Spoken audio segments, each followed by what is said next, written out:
स्वागत है आप सबका मेरे YouTube चैनल रोहिणी क्लासेस में।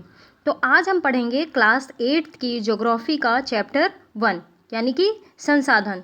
जैसे कि आपको मैं बता दूं कुछ चीज़ें कि भारत जो है हमारा देश अच्छे और वो बहुत विभिन्न प्रकार के खनिज संसाधनों से संपन्न है, लेकिन इसका वितरण जो है असमान है।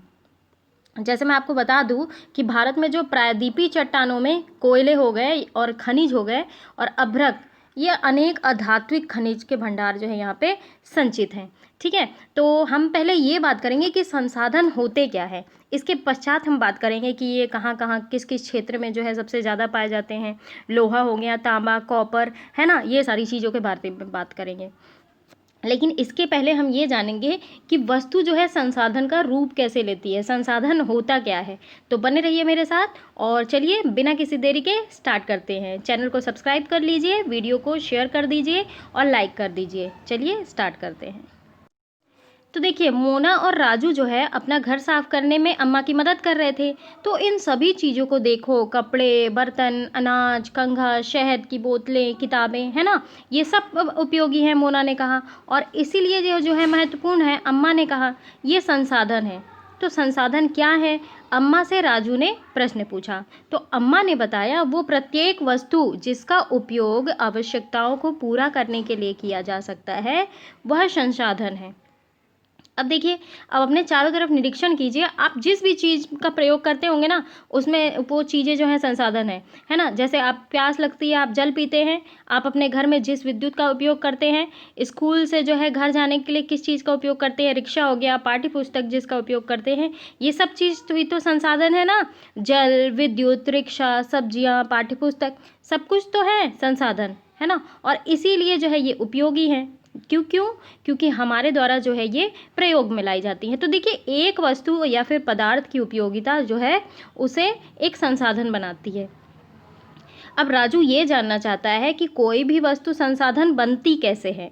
अम्मा जवाब देती हैं, उन्होंने बताया कि वस्तुएं जो होती हैं ना, उस समय संसाधन बनती हैं जब उनका कोई मूल्य होता है, यानी कि इसका प्रयोग और उपयोगिता इसे मूल्य प्रदान करती है और सभी संसाधन मूल्यवान होते हैं, ये बताया अम्मा ने।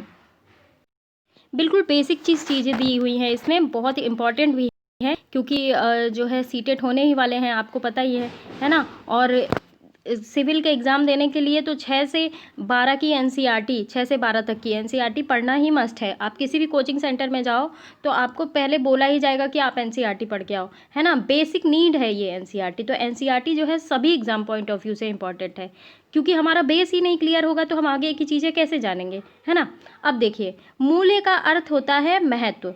मूल्य का अर्थ क्या होता है, महत्व ही तो होता है ना। जब देखिए, कुछ संसाधनों का आर्थिक मूल्य होता है जबकि कुछ संसाधनों का जो है आर्थिक मूल्य नहीं होता। अब देखिए, उदाहरण के तौर पे हम इसको समझने का प्रयास करते हैं कि धातुओं का जो है आर्थिक मूल्य होता है, लेकिन क्या एक मनोरम भूदृश्य का आर्थिक मूल्य होता है, नहीं होता। लेकिन दोनों ही संसाधन हैं।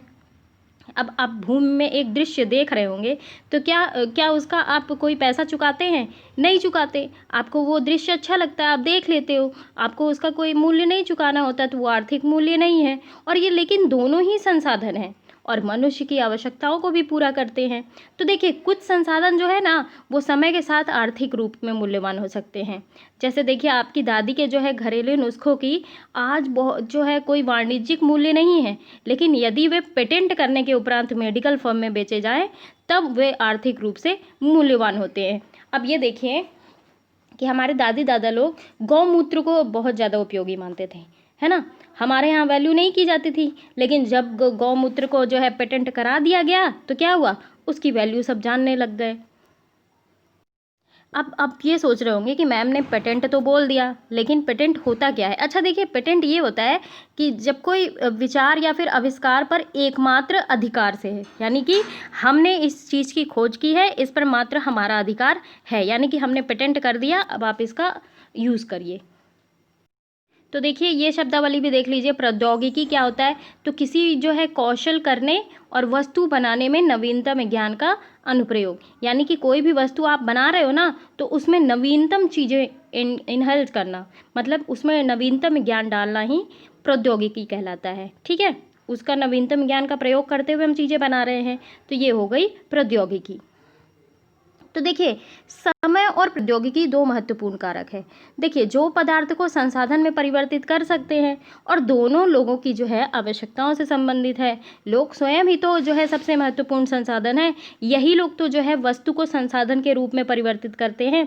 अब इन लोगों के विचार हो गए, ज्ञान, आविष्कार, खोज ही है जो और अधिक जो है संसाधन की रचना करते हैं। प्रत्येक खोज और आविष्कार कौन करता है? मानव ही तो करता है। तो मानव भी तो एक संसाधन हुआ ना। जैसे देखिए, आग की खोज आदि मानवों ने की थी। किस लिए? खाना पकाने के लिए, है ना। तो क्या हुआ? संसाधन के रूप में ही तो प्रयोग हो रहा है। फिर इसका प्रचलन बढ़ा, पहिए का आविष्कार हुआ और अंततः जो है परिवहन के नवीनतम विधियों का विकास हुआ। जल विद्युत बनाने की प्रौद्योगिकी ने तेजी से बहते जल से जो है ऊर्जा उत्पन्न करके उसे एक महत्वपूर्ण संसाधन बना दिया। ठीक है, संसाधन तो हमने देख लिया। बात करेंगे अब संसाधन होते कितने प्रकार के हैं। तो आइए इसे भी देख ले। दो प्रकार के होते हैं। एक तो होता है प्राकृतिक और एक मानवकृत यानी कि कृत्रिम। तो सबसे पहले हम देखेंगे प्राकृतिक संसाधन, है ना। तो जो संसाधन प्रकृति में जस का तस ऐसे ही पाए जाते हैं और अधिक संशोधन के बिना उपयोग में लाए जाते हैं, उन्हें कहते हैं प्राकृतिक संसाधन। अब जैसे देखिए, वायु हो गई जिसमें हम सांस लेते हैं, हमारी नदियाँ और झीलों का जल हो गया, मृदा हो गई, खनिज हो गई और सभी प्राकृतिक संसाधन, है ना। तो इन संसाधनों में से जो है ना बहुत से प्रकृति में निःशुल्क उपहार हैं और सीधे ही प्रयोग में लाए जाते हैं। कुछ परिस्थितियों में प्राकृतिक संसाधन का अच्छी तरीके से उपयोग करने के लिए औजार और प्रौद्योगिकी की भी आवश्यकता हो सकती है। अब देखिए, प्राकृतिक संसाधन भी दो प्रकार के होते हैं। एक होता है नवीकरणीय और एक अनवीकरणीय। एग्जाम में पूछा भी जाता है, आपको उदाहरण दे दिया जाएगा, पूछा जाएगा कि ये नवीकरणीय संसाधन है कि अनवीकरणीय, तो आपको ये बताना होता है। तो सबसे पहले हम ये जान लेते हैं कि नवीकरणीय, देखिए नाम से ही प्रदर्शित हो रहा है कि जिसे हम नवीकृत यानी पुनः पूरित कर सके, है ना। नवीकृत यानी कि सेंस से है, आप अभी मैं बताती हूँ आपको कि वे संसाधन जो शीघ्रता से नवीकृत और पुनः पूरित किए जा सके और जो है कुछ बहुत असीमित हैं, है ना। जैसे जल हो गया, मृदा हो गया, वन हो गया, तो बहुत असीमित है और मानवीय क्रियाओं का प्रभाव नहीं होता। जैसे सौर ऊर्जा और पवन ऊर्जा। सौर ऊर्जा क्या कभी खत्म हो सकती है? नहीं हो सकती, जीवन भर रह सकती है ना, और उसका नवीकृत किया जा सकता है। लेकिन फिर भी जो है कुछ नवीकरणीय संसाधनों में जैसे जल, मृदा, वन से को जो है लापरवाही से उसके भंडार को प्रभावित कर रहे हैं ना, लेकिन है ये नवीकरणीय संसाधन। जल असीमित नवीकरणीय संसाधन प्रतीत होता है, फिर भी जल की कमी, प्राकृतिक जल स्रोतों का सूखना आज विश्व का सबसे बड़ी समस्या बना हुआ है। ध्यान रखेंगे। तो नवीकरणीय संसाधन क्या हुए?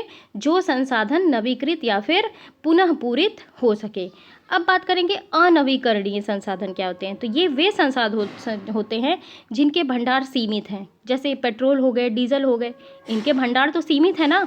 अब ये बताइए कि बहुत साल पहले समुद्री जीव, पौधे वो जो है दब के नीचे करोड़ों वर्ष लग जाते हैं, फिर वो जो है वो पेट्रोल वगैरह में परिवर्तित होते हैं। तो क्या इन्हें पुनः पूरित किया जा सकता है?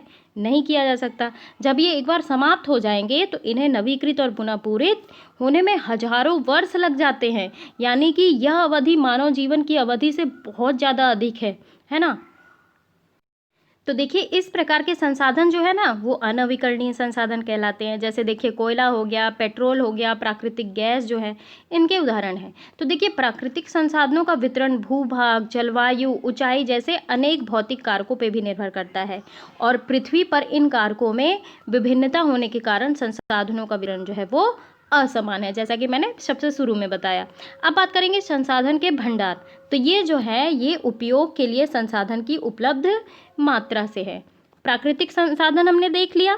अब हम बात करेंगे मानव संसाधन के बारे में। देखिए, क्या होता है ना कि कभी कभी ये जो प्राकृतिक संसाधन तब संसाधन बन जाते हैं जब उनका मूल रूप बदल दिया जाता है। अब जैसे देखिए, लौह अयस्क उस समय तक संसाधन नहीं था जब तक लोगों ने जो है लोहा बनाना नहीं सीखा था। लोग प्राकृतिक संसाधनों का उपयोग पुल, सड़क, मशीन और वाहनें बनाने में करते हैं। और ये क्या है, ये मानव निर्मित संसाधन हो गया, है ना। उस लोहे का यूज़ करके चीज़ें बना दी गई ना, पुल बना दिया गया, सड़क बना दिया गया, मशीनें बना दी गई, तो ये क्या हो गया, ये मानव निर्मित संसाधन हुआ। मानव निर्मित संसाधन सीधा सीधा अर्थ है कि जो मानव ने निर्मित किया है ना।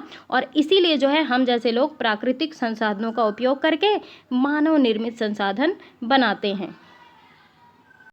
अब देखिए मानव संसाधन के बारे में बात कर लेते हैं। देखिए लोग और अधिक संसाधन बनाने के लिए प्रकृति का सबसे अच्छा उपयोग तभी कर सकते हैं जब जो है उसके पास ऐसा करने का ज्ञान और कौशल हो, है ना। तो ध्यान रखेंगे।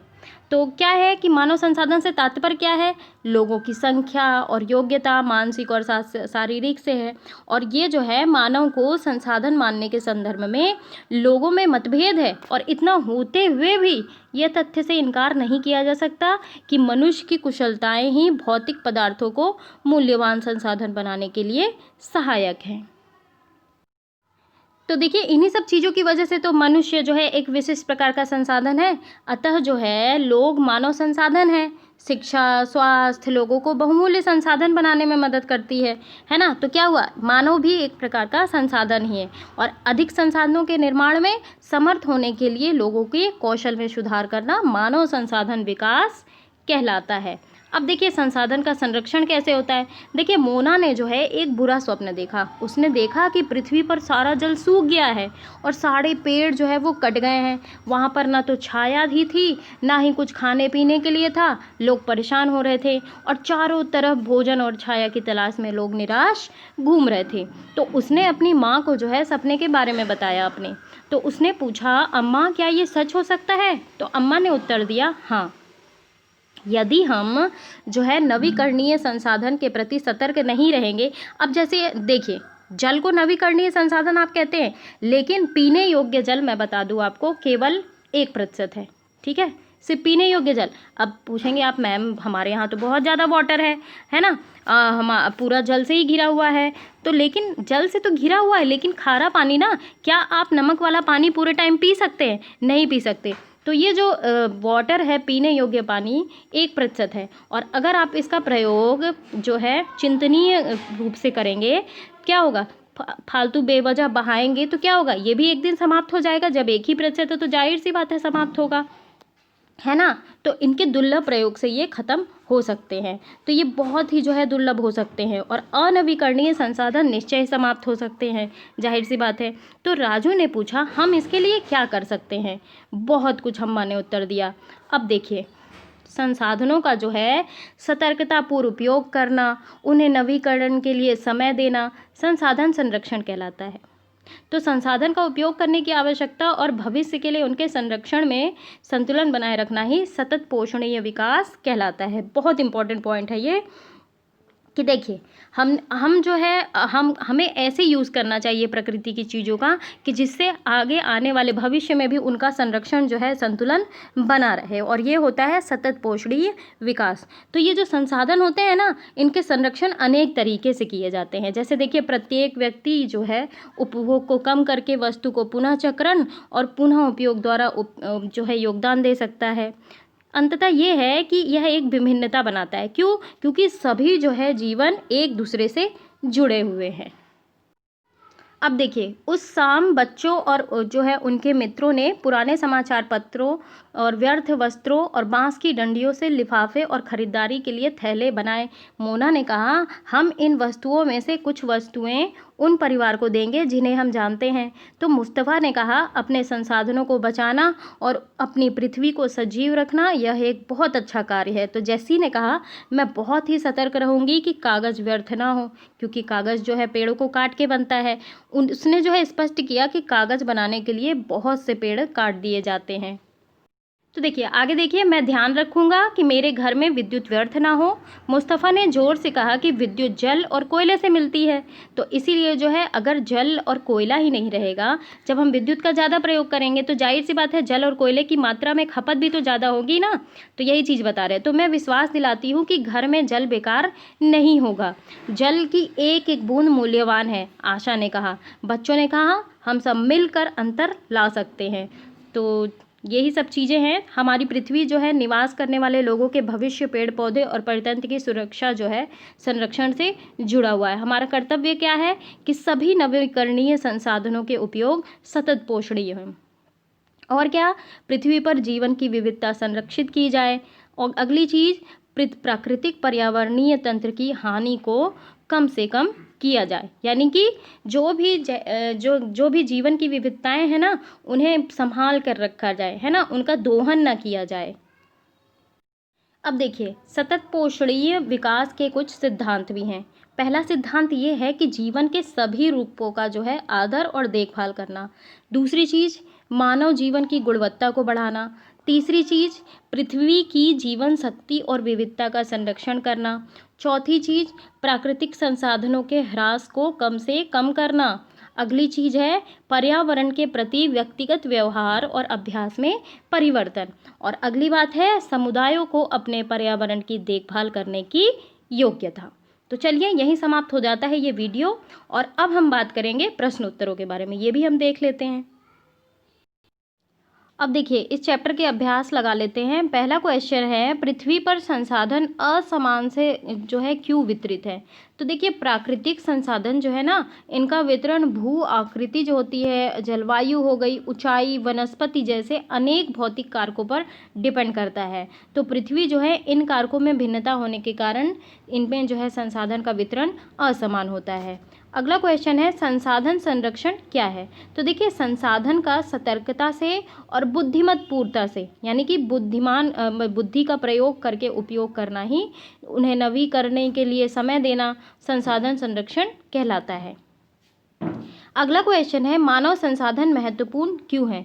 तो देखिए, मानव संसाधन जो है ना, इसलिए महत्वपूर्ण है क्योंकि मनुष्य की योग्यताएं ही भौतिक पदार्थों को मूल्यवान संसाधन जो है वो बनाने में सहायता करती हैं। अगला है, सतत पोषणीय विकास क्या होता है। तो देखिए, संसाधनों का सावधानी पूर्वक प्रयोग करना, यानी कि जो भी संसाधन है उनका सावधानी पूर्वक प्रयोग करें, ताकि न केवल जो है वर्तमान पीढ़ी उसका उपयोग कर सके, बल्कि जो आने वाली पीढ़ी है उनकी आवश्यकताएं भी पूरी हों। अब देखिए, इसमें कौन सा ऑप्शन सही है ये बताना है। तो सबसे पहला है, निम्नलिखित में कौन संसाधन को जो है निर्धारित नहीं करता। तो क्या निर्धारित नहीं करता? मात्रा। ठीक है। अगला क्वेश्चन है, निम्नलिखित में कौन सा मानव निर्मित संसाधन है। तो क्या है मानव निर्मित संसाधन? तो देखिए, इसमें पहला वाला ऑप्शन जो है वो सही होगा, यानी कि कैंसर उपचार की औषधियाँ पाई तो जाती हैं पर्वतों में, लेकिन इसको जो है उपयोगकारी कौन बनाता है? मानव बनाता है। तो मानव ने निर्मित किया, तो यानी कि मानव निर्मित संसाधन हो गया। अब देखिए, अगला है, अनवीकरणीय संसाधन डैश होते हैं। तो सीमित भंडार वाले होते हैं, जाहिर सी बात है, इनकी मात्रा खत्म हो। मैंने क्या बताया था, अनवीकरणीय संसाधन क्या होते हैं? जो सीमित मात्रा में उपलब्ध होते हैं, यानी कि सीमित भंडार वाले। एक चीज़ और देख लीजिए, ये क्रियाकलाप करना है। रहीमन पानी राखिए, बिन पानी सब सून, पानी गए न उबरे, मोती मानस चून। इसका मतलब क्या है? इसमें कवि क्या कहना चाह रहा है? इसमें कवि ये कहना चाह रहा है कि जैसे कि आप सभी जानते हैं कि जल जो है एक नवीकरणीय संसाधन है, तो जल के समाप्त हो जाने का प्रभाव जो है इस प्रकार होगा। सबसे पहला, जन संचरण की जो है संचरण की क्रिया समाप्त हो जाएगी, जीव जंतु समाप्त हो जाएंगे, पृथ्वी पर लोगों को सूखे का सामना करना पड़ेगा, समुद्री मार्ग समाप्त हो जाएंगे, पृथ्वी का तापमान तेजी से बढ़ने लग जाएगा। कृषि जानते हैं कि मानसून पे डिपेंडेंट है, अगर पानी ही नहीं रहेगा तो कृषि का तो कोई महत्व क्या, एग्जिस्टेंस ही नहीं रहेगी उसकी, कोई उद्योग नज़र नहीं आएंगे, है ना। तो जल नहीं तो जीवन नहीं, सीधी बात है ना। तो चलिए, यही समाप्त होता है ये वीडियो। और कैसा लगा मेरा ये वीडियो ज़रूर आप मुझे कमेंट बॉक्स में बताएं। चैनल को सब्सक्राइब कर लीजिए, लाइक कर लीजिए और बेल आइकन प्रेस कर लीजिए। Thank you very much.